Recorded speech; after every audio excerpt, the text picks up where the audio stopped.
রেণু আমি কাউকে বলিনি মাটি ভাঙনের কথা, কাউকে বলিনি চলন্ত ট্রেনের গতি কমিয়ে আচমকা দাঁড়িয়ে যাওয়ার কথা, যে কথার খুঁড়ে ভিজে গিয়ে পড়ে রয়েছে বিছানার নিচে, তার উড়বে কখন? যখন এক একটি দিন নিলামের কাঠ গড়ায়।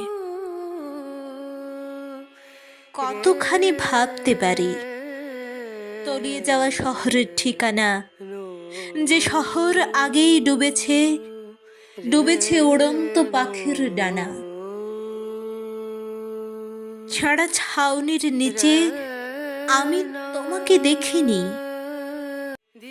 কতটুকু দেখার পর একটা তারা খসে যায় তাও আমি বুঝিনি। কোথায় বা জেনেছিলাম মন্থন করা শরীরের ফাঁজে চোখের নকশা কেটে মুছে দেওয়া যায়।